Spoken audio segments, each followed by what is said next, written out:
Hi, and welcome to an episode of the Jet Rails podcast. I'm Robert, your host. And today we're going to be talking about email marketing, but a little bit of a unique variation on it. I thought that we'd chat a little bit about uh, what's best done in-house for an e-commerce merchant and what you can sometimes outsource to get extra hands on deck to be able to really upgrade your email marketing practice and your campaigns. And so with me today, I've got Mike from the Rejoinder team, who's going to be able to answer some questions and provide some insights on the topic. Mike, with no further ado, would you do us the honor of introducing yourself? Yeah, absolutely. Yeah, thanks for having me. So I founded Rejoinder about 9 years ago, and we are an email service provider that works exclusively with direct-to-consumer retail brands.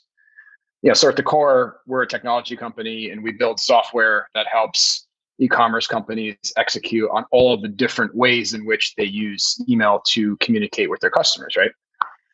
But what makes us unique is that very early on, we realized that most, small small growing up through mid-market brands, the real gap that they had in terms of being able to execute well in the channel was not picking software. It was staffing and resourcing and building a team to execute in the channel. So it was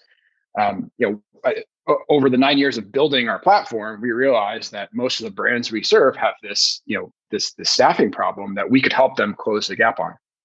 And so very early on, what we decided to do was build an agency alongside our software.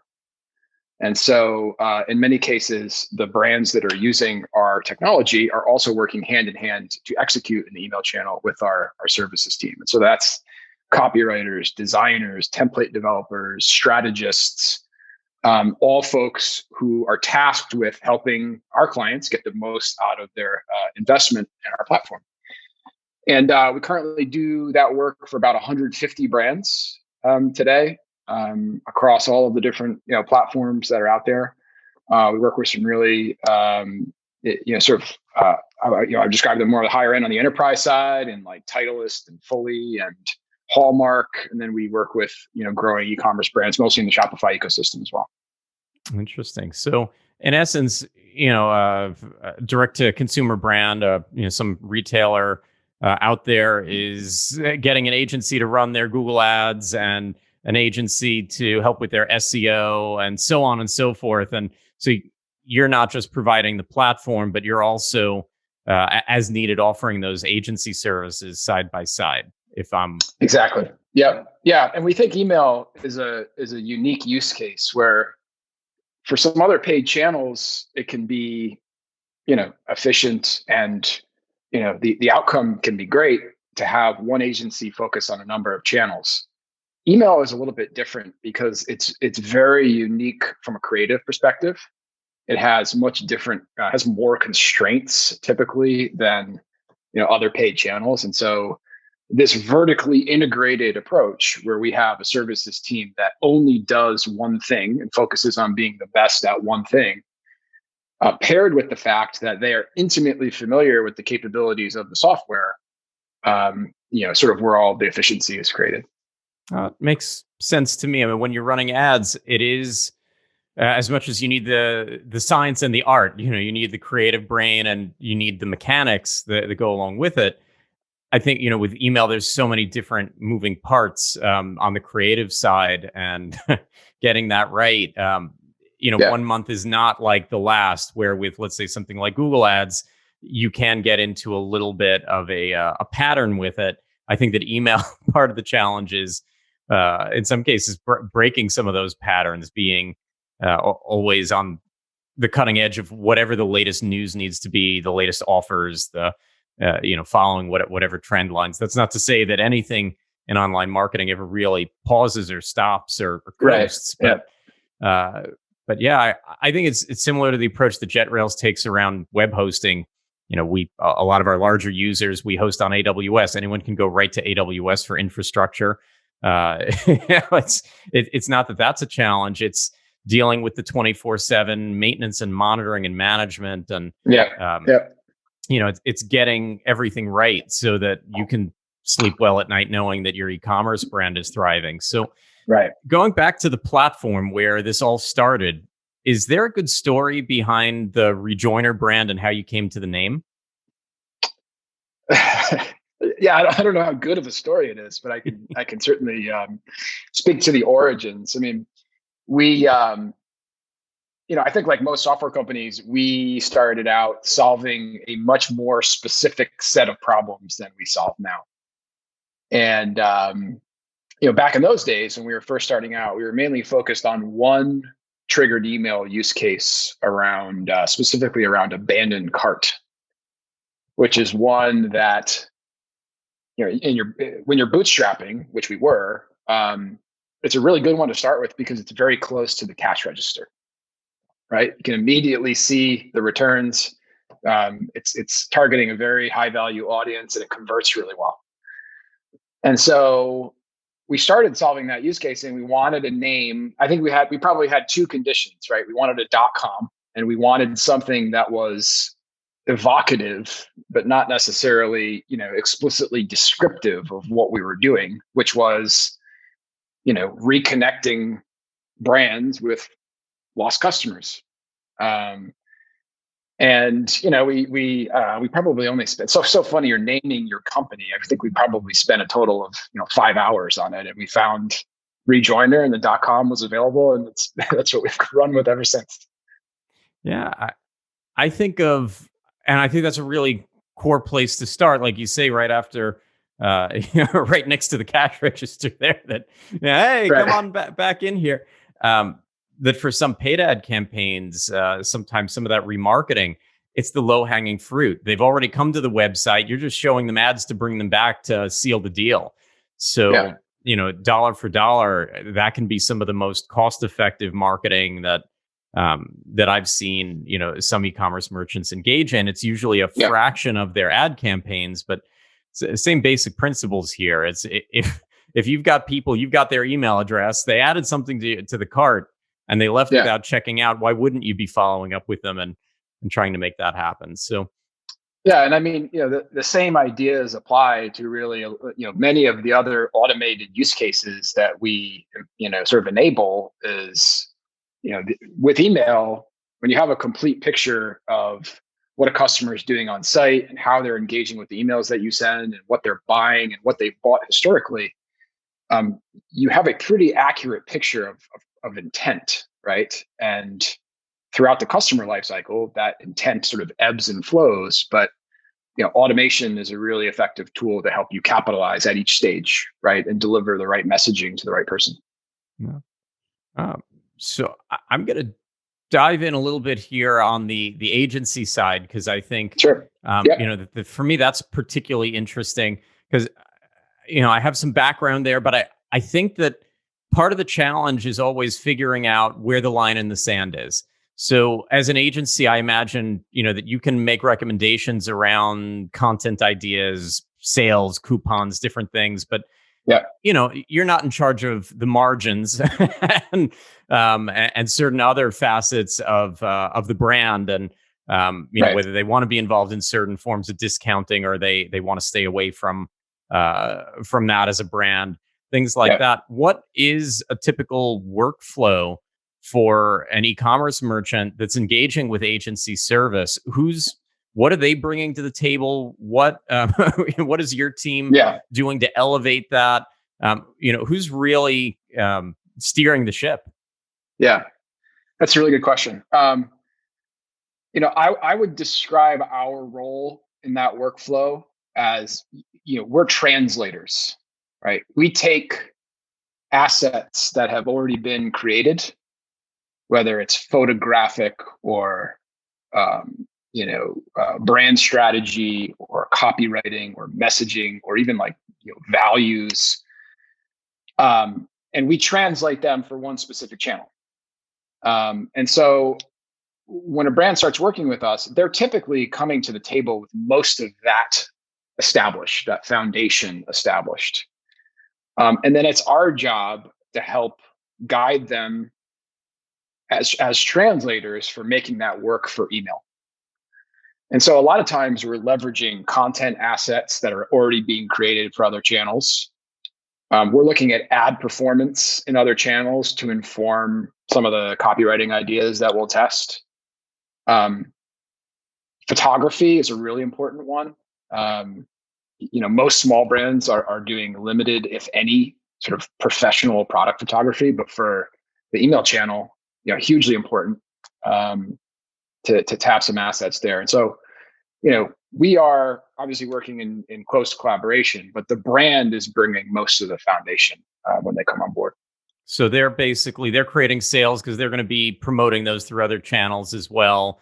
They're same with other couponing and and blog content and other things that your team might give them some advice, especially based upon the analytics and the data that you're seeing. But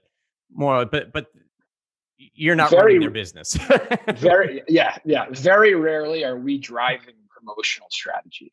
Our clients are typically maintaining a calendar that they deploy across channels so that everything stays consistent, and then we're responsible just for the email piece. Yeah, exactly.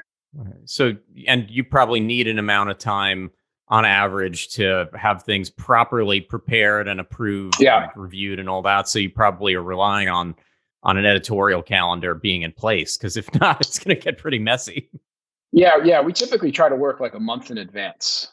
Depending on the frequency of, depending how many broadcasts or whatever we're executing on. But our process is pretty involved, right? Because we read all the copy, we do all the design work, where we'll be sharing static mock-ups with a client. It won't be a coded email, but it will look exactly like an email, and they'll be able to kind of react to it and make adjustments. And then there's usually a couple of rounds of revision there. And then we take that and then we go ahead and we develop all the assets. So we slice up the images, optimize them, code up the templates. And then we also take responsibility for like day of pre-flight and campaign execution. So we do all the quality assurance.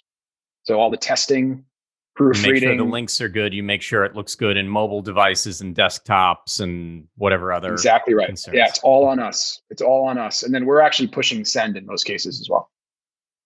That's pretty, I would normally think about, the client really doing a lot of that review, and that often delays any kind of campaign, because the client's dealing with multiple things at any given time.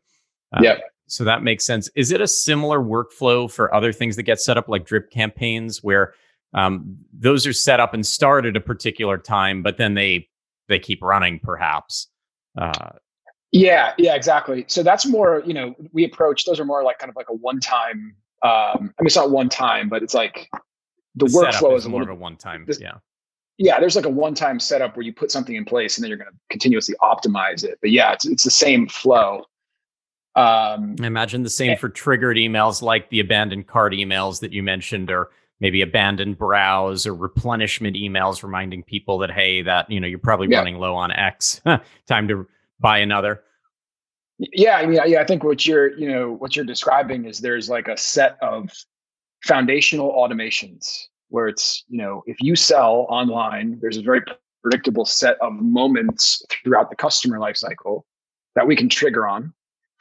And, the benefit of working with a team like ours is that we've been doing this for 9 years. So we have thousands of wins to pull from. And we have also got a lot of losses to be aware of too, things that didn't work. And so when somebody signs on with us and they're sort of, building this out or improving on something they're already doing, there's really an established set of benchmarks that we bring to the table and strategy that we bring to the table that can increase your chances of success.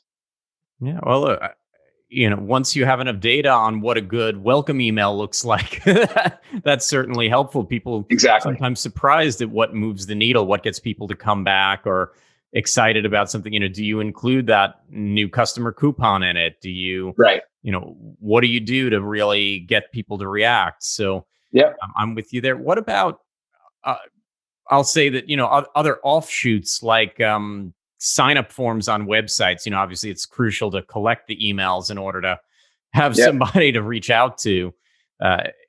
Does your team play a role in that side of the house? And do you basically hand off scripts and things for the and extensions or anything else for the web developers to deal with at the client side? Is there some kind of a natural split? Yeah. Yeah. So, to answer your first question, absolutely. Acquisition and audience growth.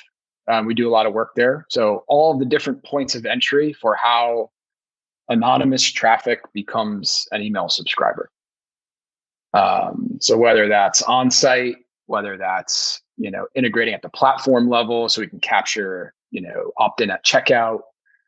That's all of the points of entry on product detail pages, headers, footers, all of the ways that someone can become a subscriber. We're doing work to optimize that. And of course, make sure that we're capturing in the markets where it's required, we're capturing explicit consent for marketing, right? And we're maintaining an auditable log of that if we need to reference it later. So yeah, acquisition is a big part of it.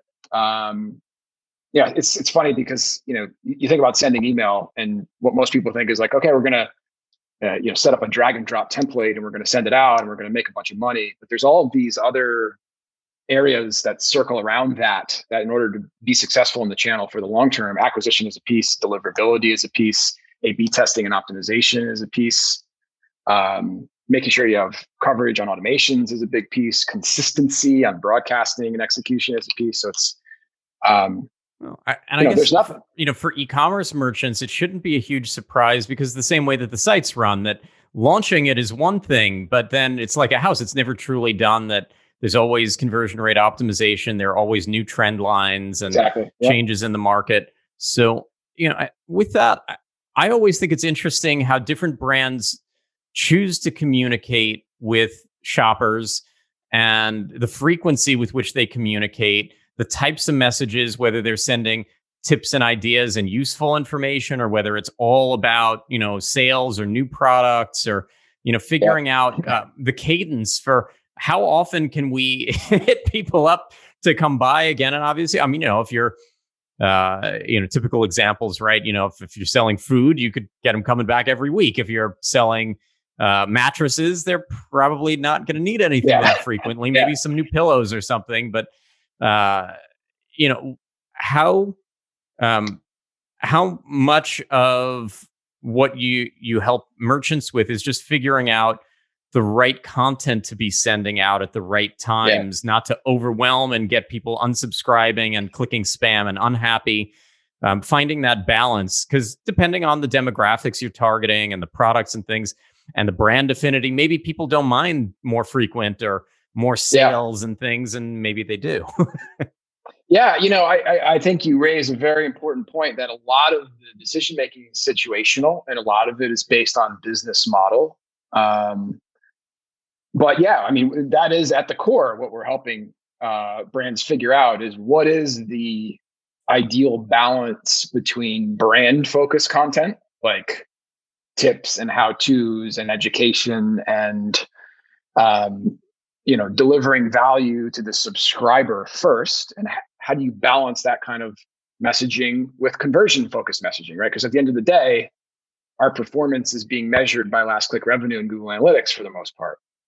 And so it's striking a balance between, okay, how do we build enough trust with the people that we're sending to, which ultimately, they keep opening our stuff, right? Mm-hmm. But we balance that when the time is right with promotions, with conversion driving messaging. And the way that we think about it, and the way that we recommend brands think about it, is that the consistent broadcasts that you send out at regular intervals, whether it's once a week or twice a week or 3 times a week, it doesn't really matter. But think about those as your trust building, emails, where it's like about delivering value to the subscriber first. And then your automations, which are triggered by behavior further down the funnel in most cases, those are responsible for conversion. And so typically the breakdown will be 60% of last click revenue will be generated by automation, 40% will be generated by broadcast. That's a very broad stroke. It's not always the case, but it sort of describes the ideal situation from our perspective. Yeah. And, this is all part of the reality of for a normal brand, I mean, I don't. You could be Apple, and people aren't going to buy something every time they get one of your emails. Exactly. That's not how it works. But it is healthy to have that brand affinity. It is healthy to have that brand awareness. You want to be top of mind, especially if you're not Apple, which that's a whole other story. But for most brands, you want to keep them coming right back to your site. You want a relationship with the merchant.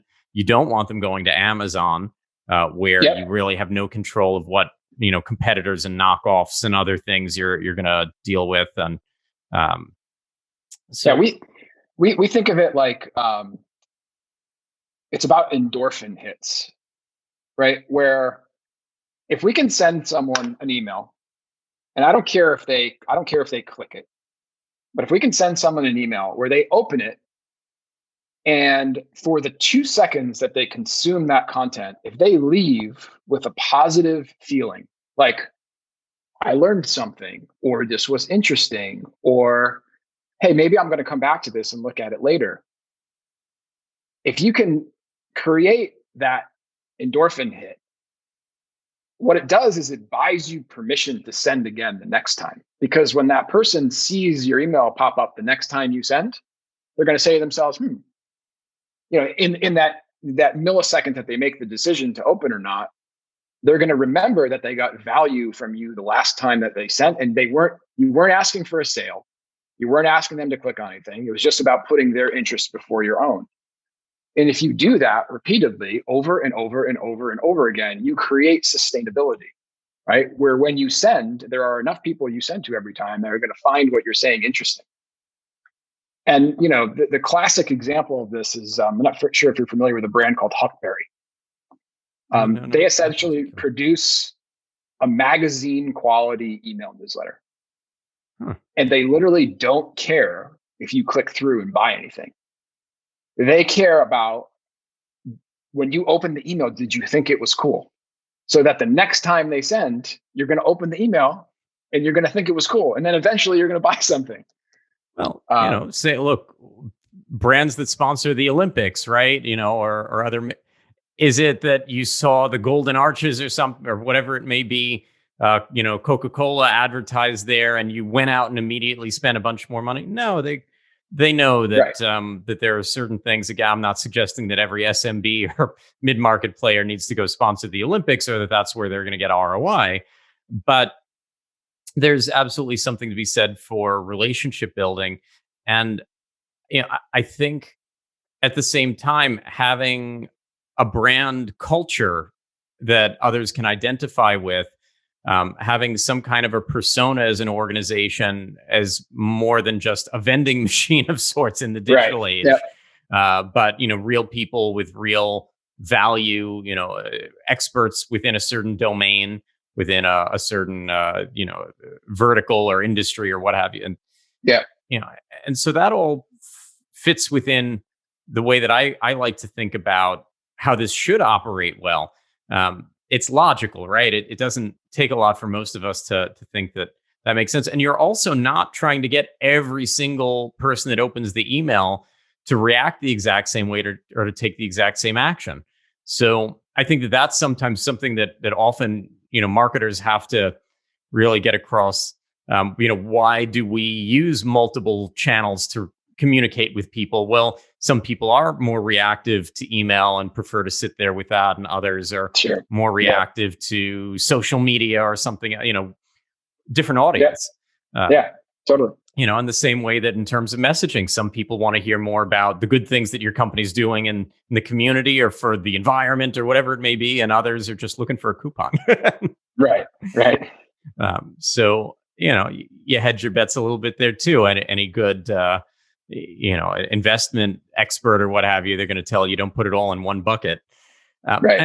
So thinking more from the technology side, it's of course interesting that Rejoinder does both, offers the platform and offers the marketing services, the management for the email campaigns themselves.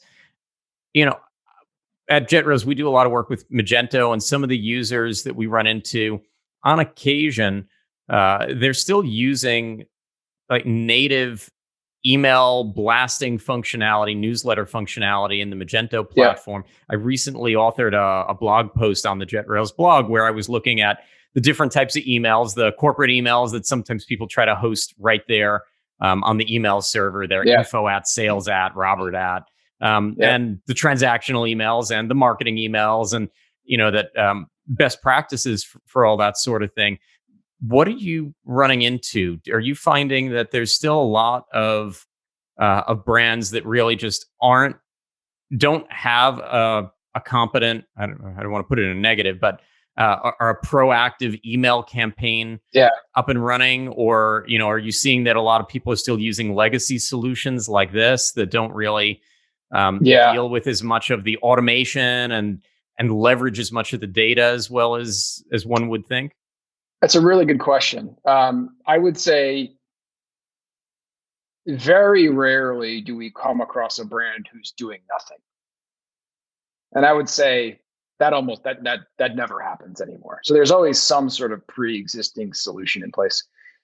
What we see a lot is sort of a piecemeal approach where they're sending transactional through Magento. They're sending broadcast through some other, like your newsletters. They're sending like newsletters through some other legacy ESP. They've got some other solution for triggered or behavioral. Then they've got maybe another vendor that's doing something very specific on site. And so it's like this mishmash of 3 or 4 different origins that are delivering email to their customer, and no one is really responsible for the complete life cycle of the customer or paying attention to it. And so that's one of the problems that we set out to solve, right? Was like, how do we create a solution that can power any way in which you need to use email to communicate with the customer, and then maintain a system of record for that? So we can do things like frequency cap, make sure we're not sending to someone too many times. So we can do things like have a real understanding of attribution and what role these emails are playing on the path to conversion. And that becomes very difficult if you have 4 different email vendors. But for the most part, right, most people come to us and they're doing some of this stuff with internal resources. That's the typical situation. That makes some sense to me. I mean, we still run into people that send transactional emails that are just the most basic, that they don't append any any opportunities to leverage data to sell the next item or do anything else, that don't personalize it in any particular way beyond here's your invoice or your order is shipped or what have you. There's a lot out there that people haven't yet taken advantage of.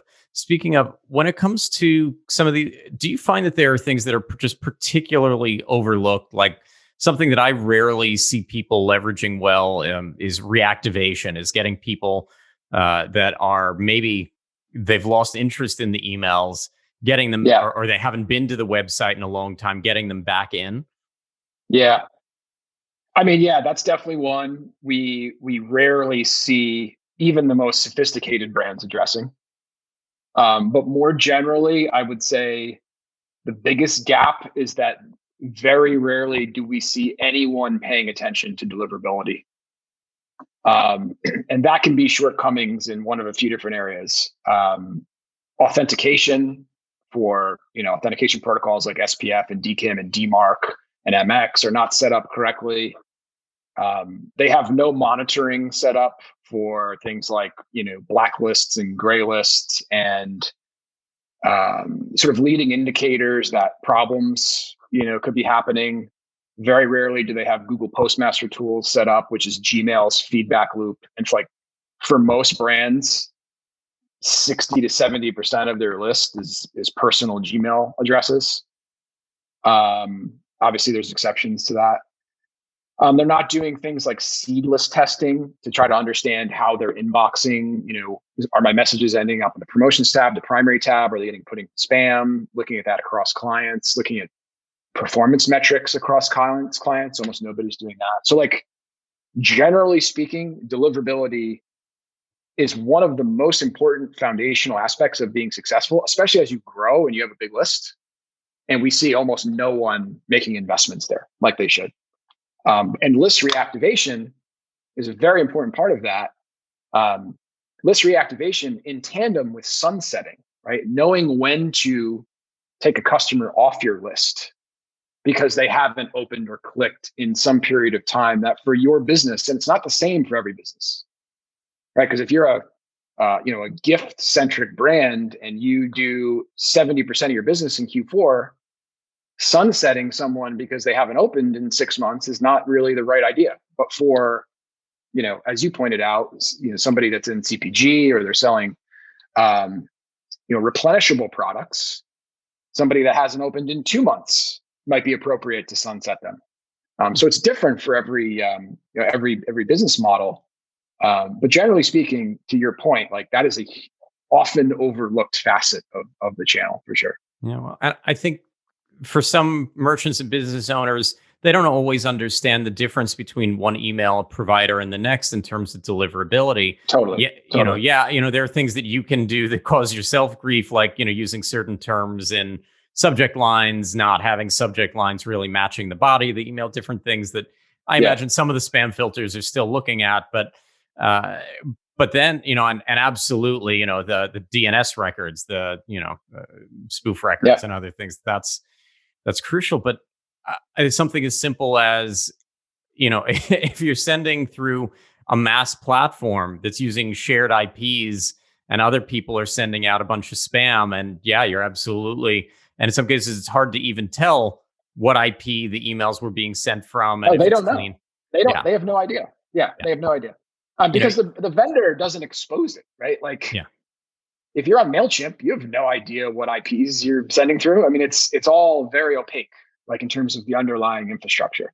So when that campaign didn't do as well as you would have thought, you don't know if it's because the IP that it was being sent from wound up blacklisted somewhere, and your inbox deliverability went down the tubes. It's exactly right. So there are these things out there that I think wind up pretty obfuscated. That when you're trying to compare these things, like it's not always clear what you're getting for your money or not getting. And some of these platforms are very user friendly, very good. There's some that I prefer to others. But taking it away from the platform for a second, what about? And we've touched a little bit here on list hygiene, on removing users that haven't been on the list for a while. I've seen websites where somehow or other they wind up in their email lists with these, I think we'd call them still honeypot emails. Basically, if you send an email to this address, the thought is that you must have scraped it somewhere and you're a spammer. And so if you email this address, you're automatically on the naughty list. Your emails are going to spam because you've now made it onto all these spam lists. Do you? I would hope that in e-commerce that we see more and more brands that are really just using the data that's being entered in their site and it's clean. Mm-hmm. But once in a while, I don't know whether it's a competitor doing it or whether it's, just somebody that's testing something, wants to get to the checkout to see the shipping price or something. And so, but they don't want to use their real email. Or do you still run into any of that in the industry where these bad email addresses wind up in what should otherwise be, or what you would you would hope would be clean lists? Absolutely. Yeah. I mean, it's still, I would say it's prevalent. There are ways that you can, de-risk that. Built into our platform, we programmatically validate any email address that flows into one of our clients' accounts. And so we go out and we test to see if the inbox is active, if it's on a client that makes that possible. We look for known gray lists, known spam traps, catch-all addresses, like info at poses higher risk. We, essentially try to root out problematic addresses before our clients start sending to them. Yeah, there's no reason that there should be no reply at on your list going outbound, or perhaps sales at or customer service at or some of these generic. Yeah. And we also have, we've been doing this for a long time. So we have an enormous data set around known complainers, known unsubscribers. I would say 5 to 10% of the email addresses are in our system we see in more than one place, like on more than one site, right? And so we can draw from our own intelligence to like sort of be able to assign a risk profile to an address as to whether or not you should send to them. And then there's always double opt-in, right? Most brands, and we actually don't recommend brands use double opt-in. Generally speaking, you're going to wind up with a fraction of your list. So yeah, generally only 20% of subscribers will double opt-in.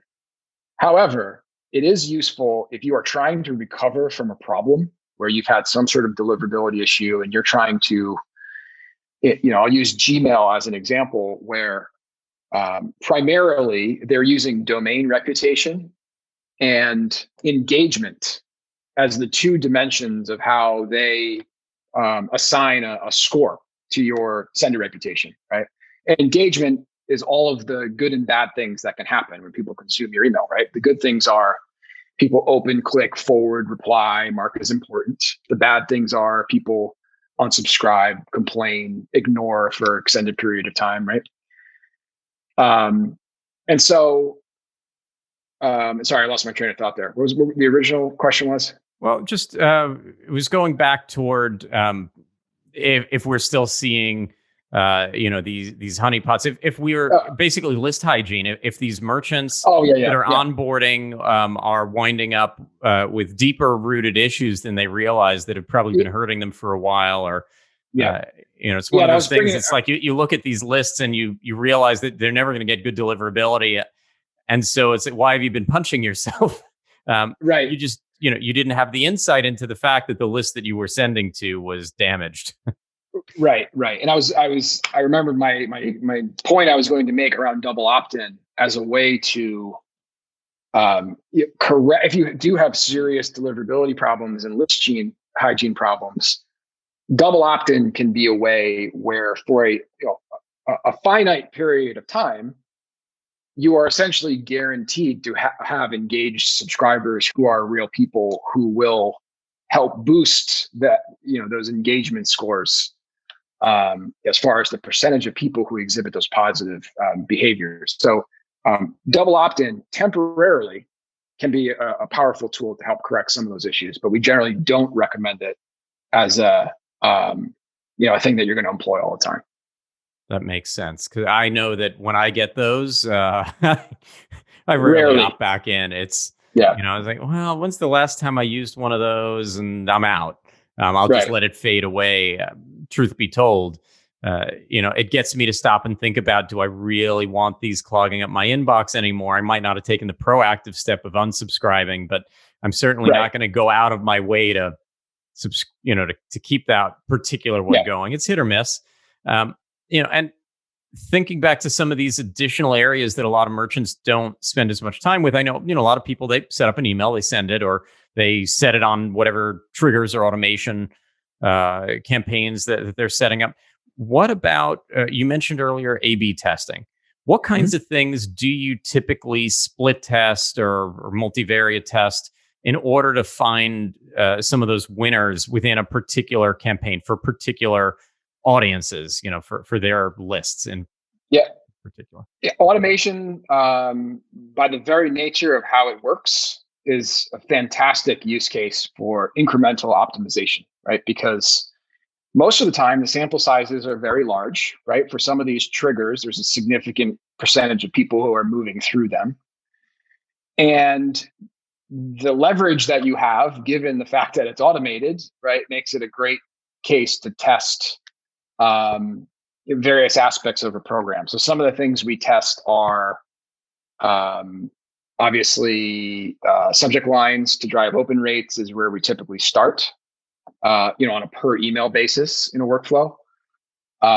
Oftentimes there's questions around, how many touches should a specific trigger have? And in that case, we're running a more macro test, which is like, we call it branch-based testing, which is, does a branch with 3 emails perform better than one with 7 or 6 or 4? And what should the timing be? And we don't really care what engagement is at the per email level. We care about the outcome of the entire flow and what works better.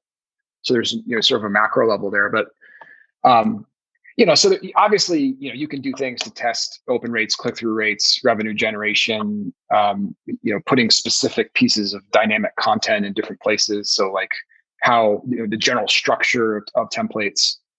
So that's testing that's focused on driving the performance of pieces of creative, right? We also like to do, we call it holdout testing or control group testing, which is where we're trying to understand, and automation is another great case for this. We're trying to understand what happens when we do nothing at all. Right. So, a great example would be, okay, we're going to run a win-back program that sends an offer to someone if they haven't purchased in 60 days. And this is something we frequently do where, it ladders up. You get a 10% offer, a 15% offer, a 20% offer, right? And these programs always look like they're doing great, right? When you send that kind of email out, people will open it and click it and buy, and it will generate revenue. And that's fantastic, right? But there's more to the story, and that is you really don't know how many people would have done that anyway. And you have no measure of incrementality, right? So what control group testing does is basically peel off a percentage of the audience, and we don't send them anything, even though they would have qualified for those laddered offers. And we continue to monitor their behavior for 90 days. And then we compare the performance of the folks in the group that we sent to versus the performance of the group that we didn't send to. And we basically compare the value of a single customer in each group to understand incrementally, and then factoring in the cost of the discounts. Is what we're doing actually creating any profits, or is it just costing us? Right. Yeah, look, if you offer everybody 90% off that was going to buy anyway, you really haven't done much justice. So I follow. That makes sense. And I bet that for a lot of brands that might be an earlier foray into really testing just how much they really need to discount to get an action to happen. Because I find that a lot of brands, they give away too much. And I think sometimes it's that challenge between, we're trying to move inventory, we're trying to keep cash flow and really understanding. I mean, because something that a lot of people don't think about as simply as they should is that when you give 20% off, you're not giving 20% off of your cost. You're giving 20, it's, if you just think about, okay, if their profit margin on this item is 30% and they gave away 20, well, they just gave away 2/3 of the profit.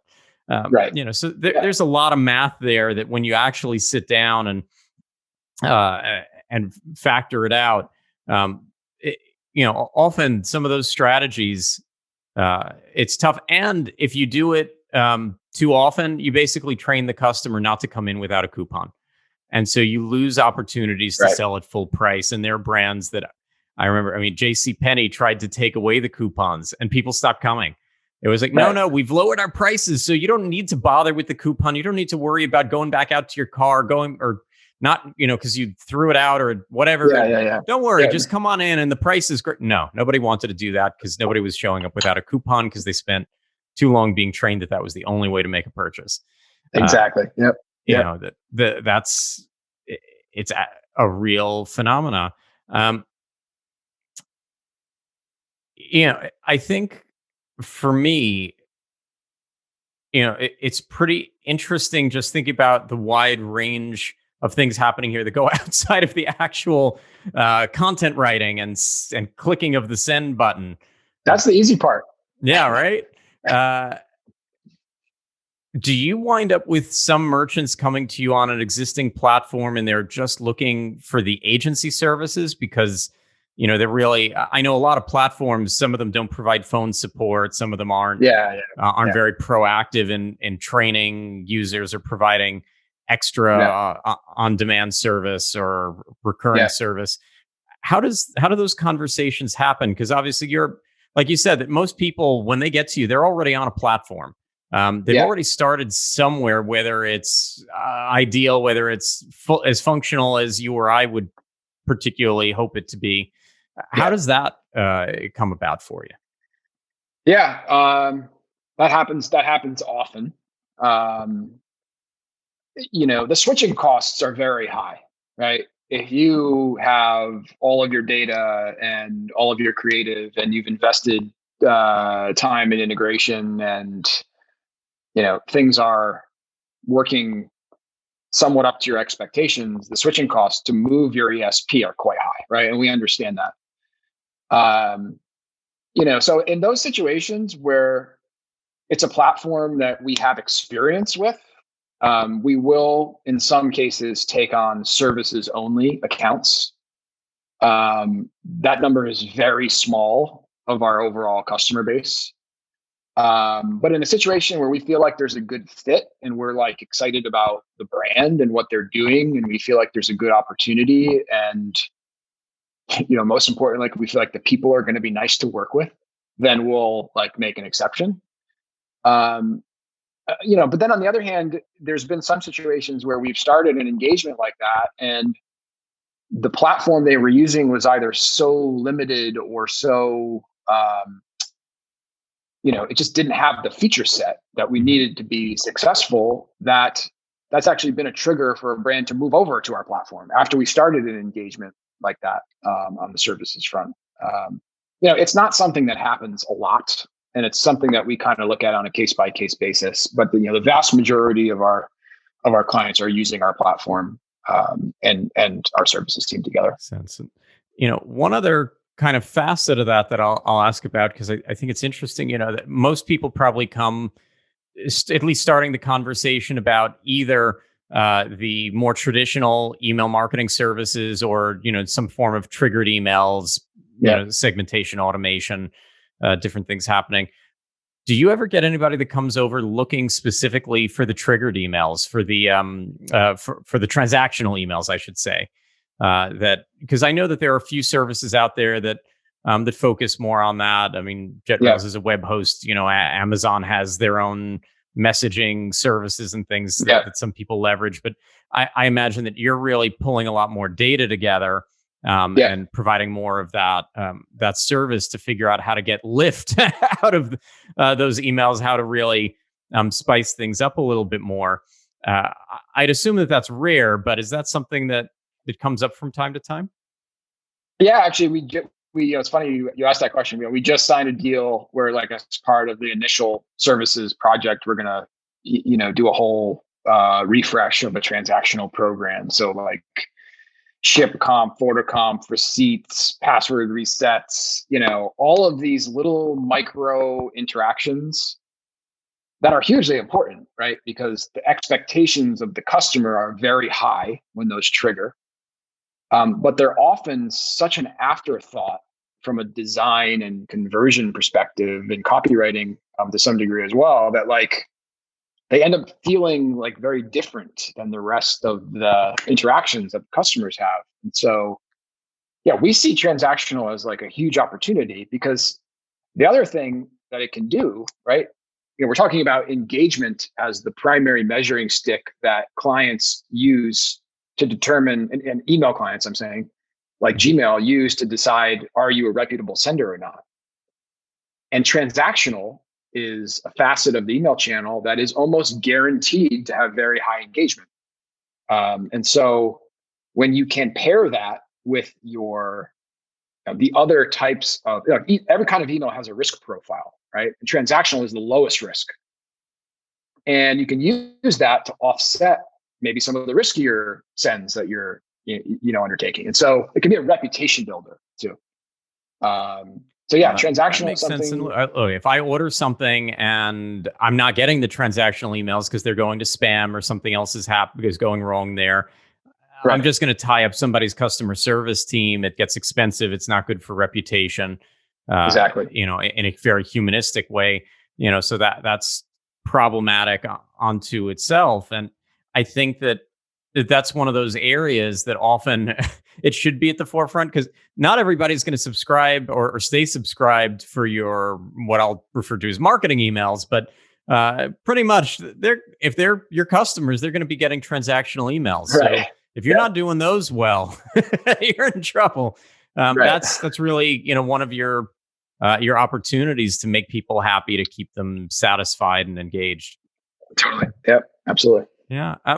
So, Mike, this has been fantastic. Before we wrap it up, any final thoughts, words of wisdom, anything else interesting going on in the new year now in 2021, or recent data you've come across, or anything else to throw at our audience? I think it's interesting, right? We are all working in a space that has an enormous amount of tailwind right now, right? So it's there are many brands, there are many sort of more traditional retailers that are trying to figure this stuff out. There's many brands who are rethinking their existing efforts, and for a long time, email has been a channel that has been sort of secondary to, paid and organic social in this world. And, there's some really interesting changes that have occurred, Facebook specifically, around some of the the privacy practices and the targeting in which you can use to build your paid audiences. And, email kind of comes to the forefront again as a result of that, where some of that targeting capability goes away. And email is just a fantastic channel to invest in because it's owned, right? You own the relationship with each individual subscriber. And you can use those audiences, build lookalike audiences on Facebook and push various segments of your customer base to Facebook to, build either build exact match or lookalike audiences. So it's like, it's funny because I've been doing this for a long time and it feels like everything's come full circle in the last couple of years where like I stuck around long enough for email to become cool again.